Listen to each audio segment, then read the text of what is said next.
Boa noite, galera. Vamos começar mais uma live do canal 359.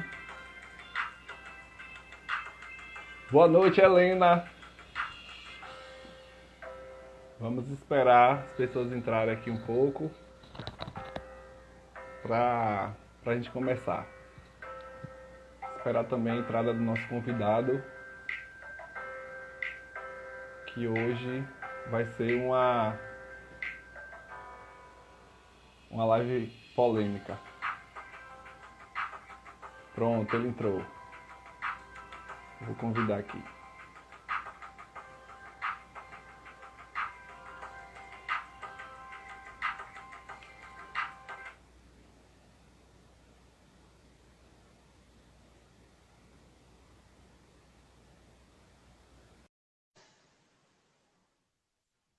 Vamos aguardar a entrada. Isso. Boa noite. Salve, Jorge. Tá me ouvindo direito?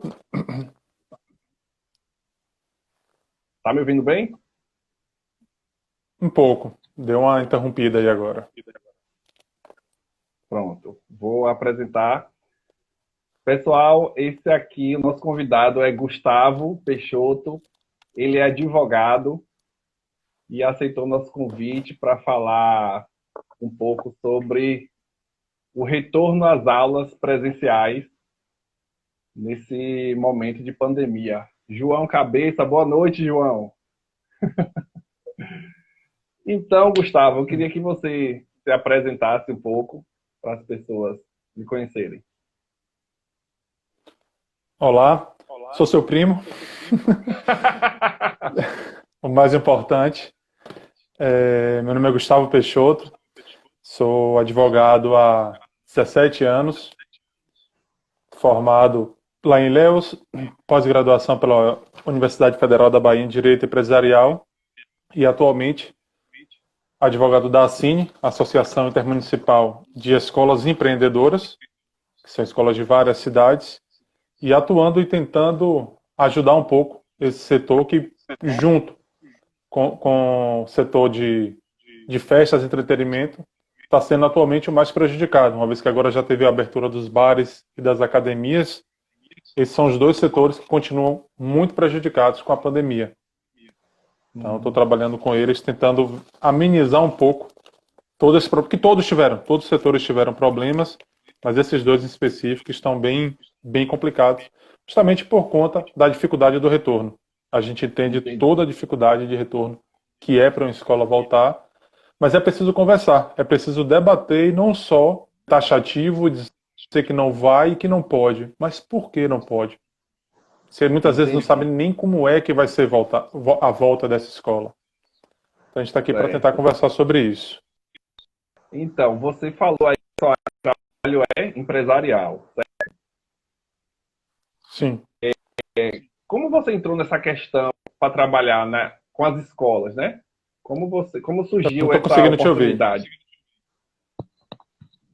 Tá me ouvindo agora? Tá falhando sua ligação. Tá, melhorou. Pronto. Como você entrou nessa área para trabalhar com as escolas, né? A área empresarial, né? E aí, como surgiu essa oportunidade? De trabalhar junto às escolas? Seu áudio está falhando. Isso. A gente já trabalha com escola há um bom tempo. Ele presta assessoria a algumas escolas de Feira de Santana, e inclusive na parte de cobrança das inadimplências, que é um problema não só por conta da pandemia, mas há muito tempo. E logo quando começou essa pandemia, eu fui solicitado pela Cine, que é essa ação, a fazer uma palestra para explicar aos donos de escola as medidas provisórias que estavam sendo no governo. E depois eu fui incluído em um outro grupo de escolas, que é o NAD, que é um grupo maior, e eu comecei a prestar esse tipo de assessoria, desde a aplicação dessas medidas provisórias, que inclusive algumas de cunho trabalhista, até essa parte que muitas estão me questionando hoje, o que é necessário para fechar uma empresa. Se eu fechar minha escola hoje, o que é que eu vou ter que fazer? A gente tenta prestar essa assessoria preventiva para essas escolas e estou trabalhando também, faço parte da comissão de elaboração do protocolo de retorno das escolas, eu e mais 4 diretores titulares da Prefeitura de Feira de Santana, que infelizmente está um projeto parado, não está tendo essa devolutiva para as escolas, estamos sem previsão de retorno, sem previsão desse protocolo, mas estamos aqui trabalhando, sempre questionando e sempre levando ideias para que essa aula, quando retornar da forma mais segura para todos. Ô, Gustavo, então, você já trabalhava com a escola há muito tempo. Você falou dessa normativa que você está trabalhando. É baseado em alguma lei, alguma norma que trata sobre isso? Tem alguma lei que você está se baseando? Na verdade, não existe uma lei geral, uma lei federal que trate do retorno de todas as escolas. O governo de cada estado e a prefeitura de cada cidade que vão determinar esse tipo de protocolo. O que é que vai ser exigido de determinadas empresas para o seu retorno. Em Feira de Santana já existe uma comissão da Secretaria de Educação e eu, como representante dessa associação escolar e outros diretores, estamos acompanhando, ajudar essa comissão a elaborar esse protocolo. Mas ainda não tem nenhum documento definitivo. Algumas prefeituras no país já soltaram seu documento, algumas aulas já estão voltando. Maranhão, Amazonas, que foi um dos piores da Covid. Prefeituras de Mato Grosso já estão retornando, São Paulo e Rio de Janeiro já estão estipulando datas, mas na Bahia não tem. O que está tendo na Bahia, na verdade, é já um movimento que ocorre em São Paulo também de, infelizmente, cancelamento do ano letivo público. E o que as escolas estão buscando é que a particular não dependa do retorno da escola pública para ela retornar, justamente porque existe outros recursos que as particulares podem utilizar para esse retorno. Não existe uma lei. A única medida que saiu referente às instituições de ensino foi a medida 934, onde ela, lá no início da pandemia, ela dispensa os 200 dias letivos, mas torna obrigatórios 800 horas para que se cumpra o programa pedagógico. Entendi. Você pode pensar que não muda muita coisa, porque 200 dias dividido por 800 dividido por 200 vai dar 4 horas por dia, que era mais ou menos o que as escolas davam de aula por dia. Mas isso facilita ela esticar o seu prazo, colocar uma hora a mais. Ela pode, de repente, dobrar o seu turno, ter aulas durante a manhã e durante a tarde, para, quando as aulas retornarem, ela tentar cumprir esse calendário o mais breve possível, para que ele não invada tanto o ano de 2021. Então, o que tem de norma em relação às escolas durante a pandemia é isso. Existem, sim, protocolos de retorno de segurança em várias cidades, alguns estados também já fizeram, mas a Bahia não foi divulgado ainda nada de forma oficial, infelizmente. Porque também é preciso que as escolas se preparem. Não pode determinar que se abra amanhã e querer que elas corram desesperadas. São muitas medidas. Tem que ter um prazo para isso. Então, estamos um pouco distante disso aí ainda. Então, e em relação... Porque assim, a gente vê que essa questão sempre tem dois lados, né? Tem o lado das escolas e o lado dos pais, dos alunos. E quais são os direitos, assim, os direitos e deveres de cada um, né? Porque a escola tanto tem que dar essas 800 horas, como os alunos têm o direito à educação, né? Como é que está sendo isso? Está sendo preservado esse direito? A questão eu acho que toda a polêmica, todo o problema do retorno das aulas presenciais das escolas particulares, ele começa na seguinte questão. Os pais não estão, muitos pais, e eu sou pai, eu sei a dificuldade que é colocar, a minha filha tem 3 anos e meio, a dificuldade que é colocar uma criança dessa de frente para a televisão para assistir aula, ainda mais estando em sua casa, com vários atrativos, com brinquedos, com vários distrativos. Só que ao mesmo tempo que o pai não aceita, ele não quer a aula online, ele também não quer o retorno. Então tem que ser definido o que é que esse pai, que é um consumidor, o que é que ele quer efetivamente. Ele quer essa aula virtual? Então aceite a aula virtual e vamos encarar essa nova realidade. Você não quer aula virtual? Então por que você também não aceita e é totalmente contra o retorno? Primeiro ponto que a gente tem que pensar é isso. Os direitos e deveres, enquanto esse contrato não tiver sido cancelado por uma das partes, ele permanece. Da escola de prestar aula virtual, todas as escolas tiveram que se reinventar. Nenhuma escola utilizava o EAD como forma de ensino, tiveram que investir em treinamento, comprar equipamentos, pagar novos serviços de tecnologia que eles não estavam acostumados, e também tem a mudança comportamental dos pais e dos alunos de assistir. Então a escola tem que oferecer esse ensino e os pais continuar pagando essas mensalidades. Muitas escolas, eu particularmente não conheço uma escola em Feira de Santana que não dá desconto. Tá? Então todas tiveram essa readequação de dar descontos, porque entende também a diminuição dos seus custos.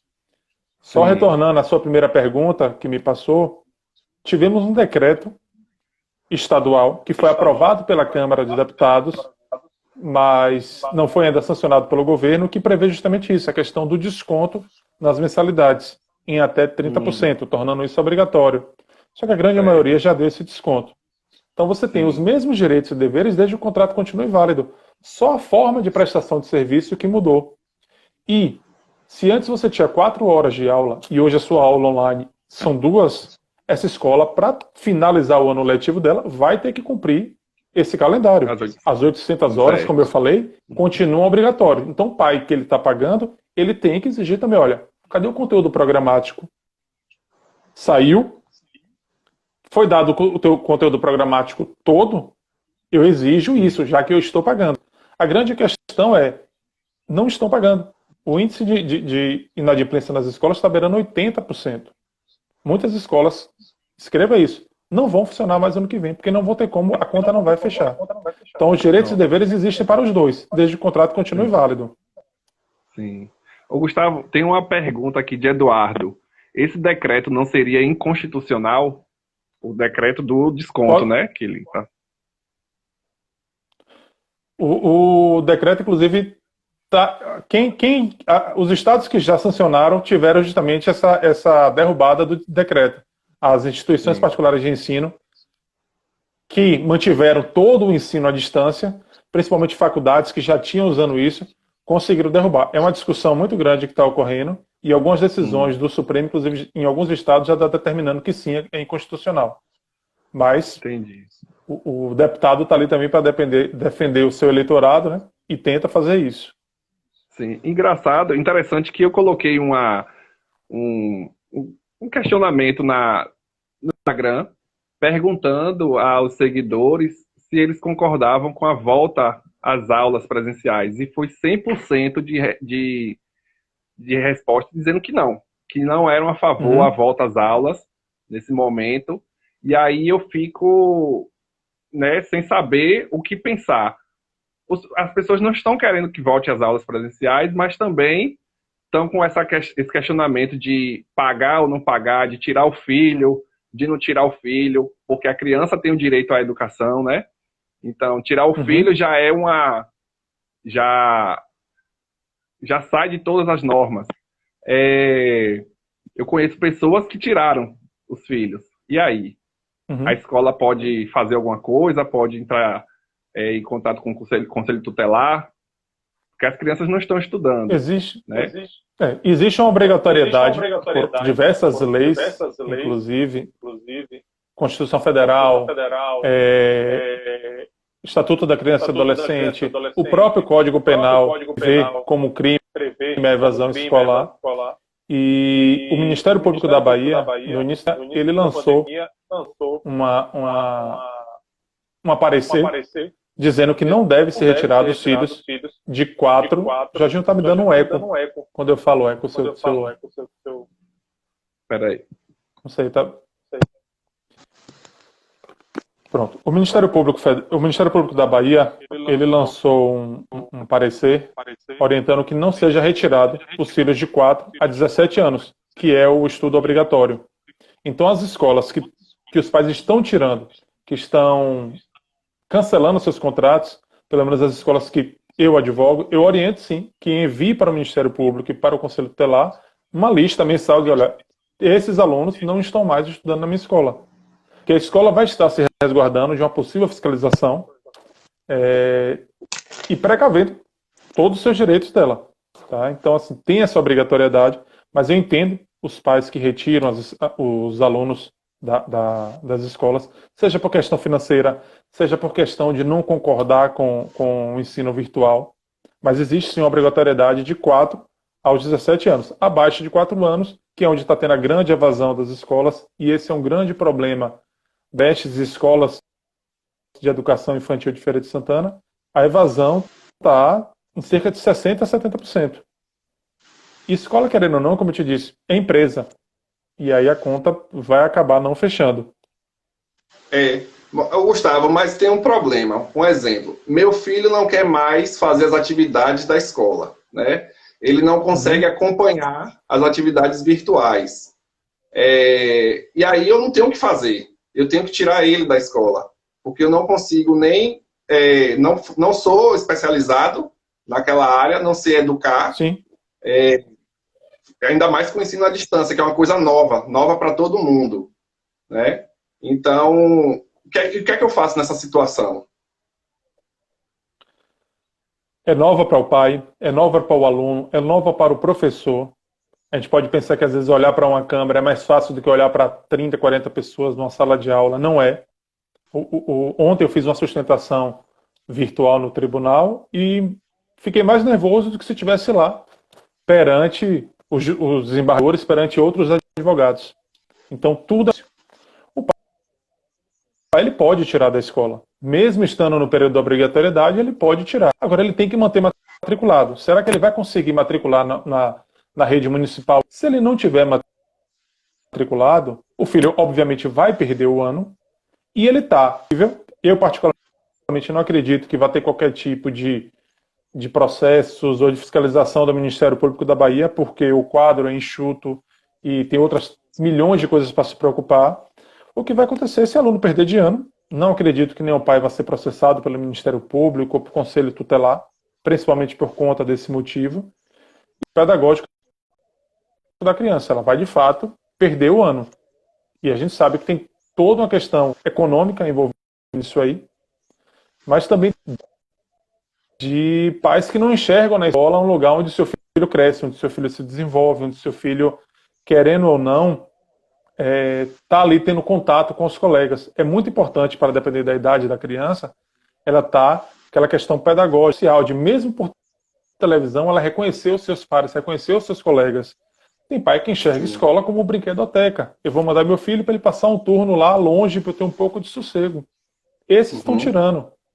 Engraçado é que tem muita gente que está reclamando da escola, dizendo que não pode voltar, que não deve voltar sem não reconhecer, não saber nem como vai ser o retorno, ser o protocolo, mas vibrou, comemorou quando o shopping, bar e academia voltou.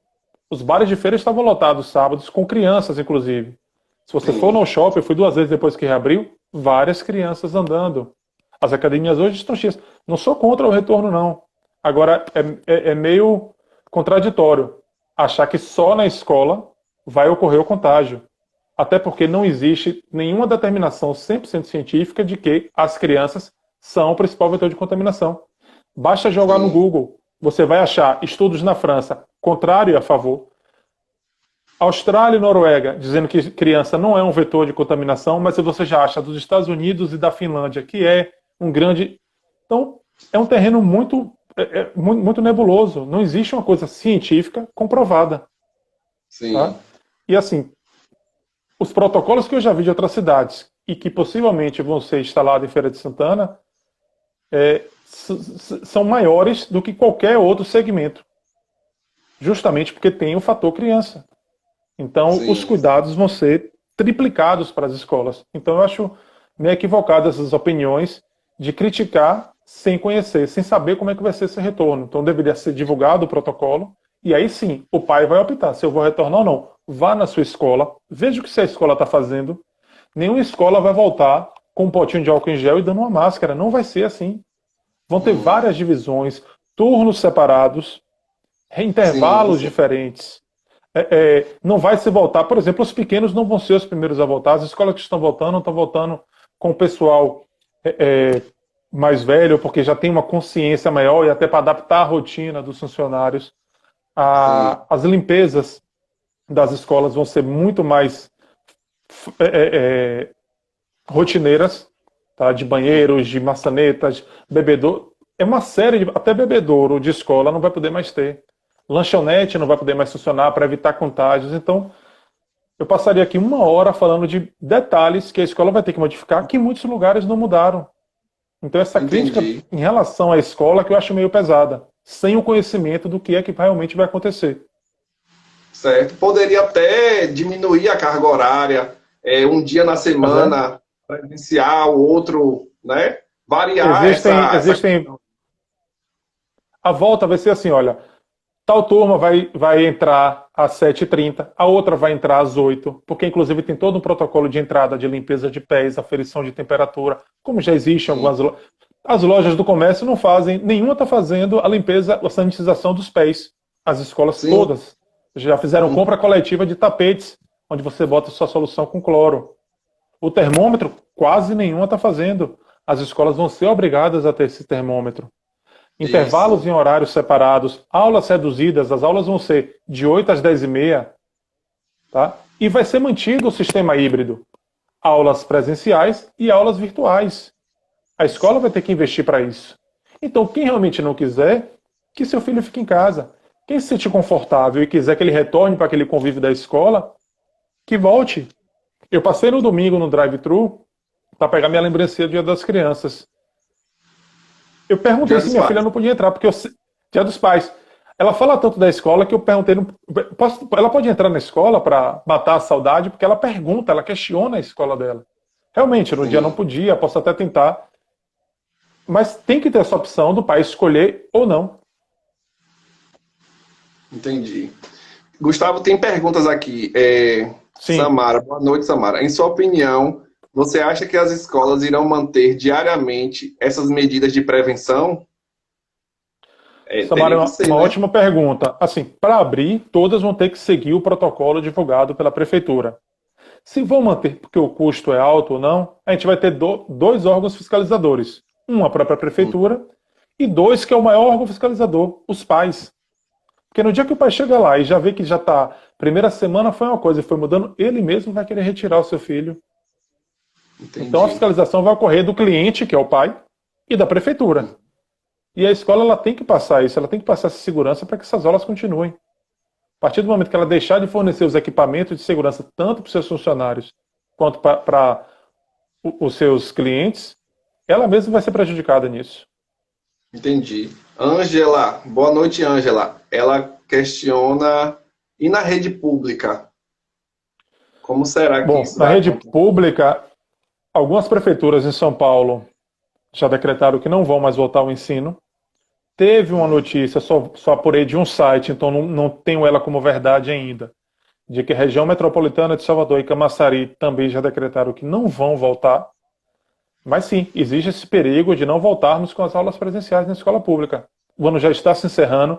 Diferente da rede particular, a escola pública não teve aula online, porque essas aulas online estão sendo computadas no período. Então, se ela voltar, vamos supor, em setembro, ela vai ter ainda mais 3 meses para finalizar o ano, mais janeiro. A rede pública não. Ela vai voltar em setembro, tendo que cumprir todo esse período de pandemia. Então, eu estou achando meio inviável o retorno da escola pública, justamente porque não mantiveram a aula online. Entendi.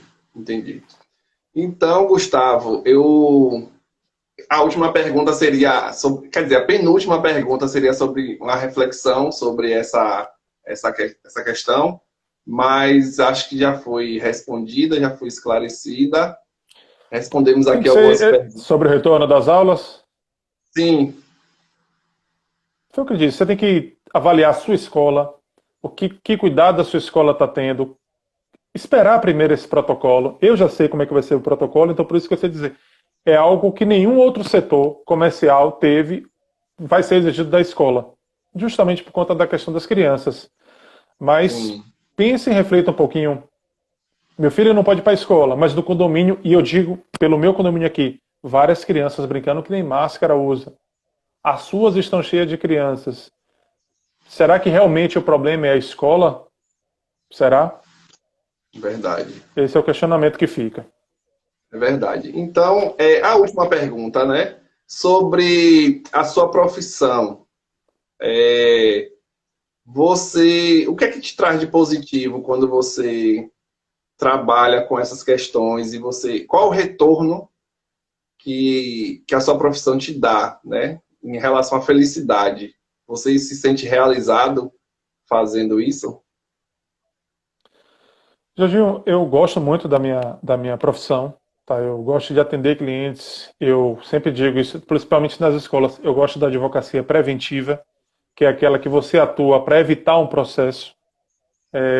Sou daquele que prefere um mau acordo do que uma boa briga, sempre prezo pela satisfação e que o cliente, depois que encerrar o processo, ele se sinta confortável e não vá dormir pensando, poxa, eu perdi isso, eu deveria ter ganho aquilo. Eu prezo sempre pela vontade do cliente.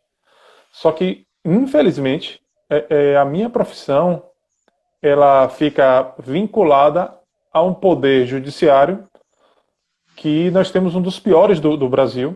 Isso há anos segue isso. Falta aparelhagem, falta pessoal. Você tem, às vezes, um juiz para atender uma cidade imensa. Feira de Santana tem 3 varas de família, o que é muito pouco. Então falta recurso humano, faltam recursos técnicos, equipamentos. Então, muitas vezes, o problema do processo, o processo vira um processo porque a gente não tem um poder judiciário apto para entregar um serviço para a gente. Muitas vezes o cliente vem conversar comigo e fala, olha, seu processo vai demorar 2, 3 anos. Isso para mim é péssimo, porque a pessoa às vezes até desiste da ação. Então eu dependo de um sistema que, infelizmente, do nosso estado é muito falho. Muito. Quem já teve um processo na justiça, salvo raras exceções, sabe a demora que é um processo. Entendi. Infelizmente. Tem aqui Fernanda, boa noite, Fernanda, diz que hoje é o dia do advogado. Parabéns. Dia do advogado, dia do estudante e dia do juiz. Então, nada mais propício do que, como no dia de hoje, estamos falando de retorno às aulas para os estudantes, que também estão sofrendo muito.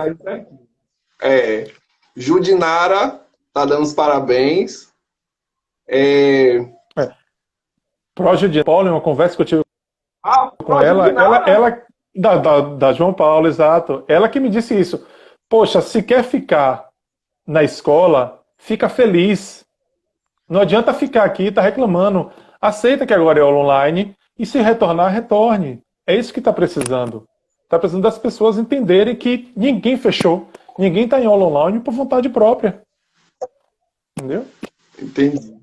Pro Judinara, será que ela lembra de mim? Sou filho de Cida. O pessoal está aqui dando os parabéns. Samara deu os parabéns. Ângela.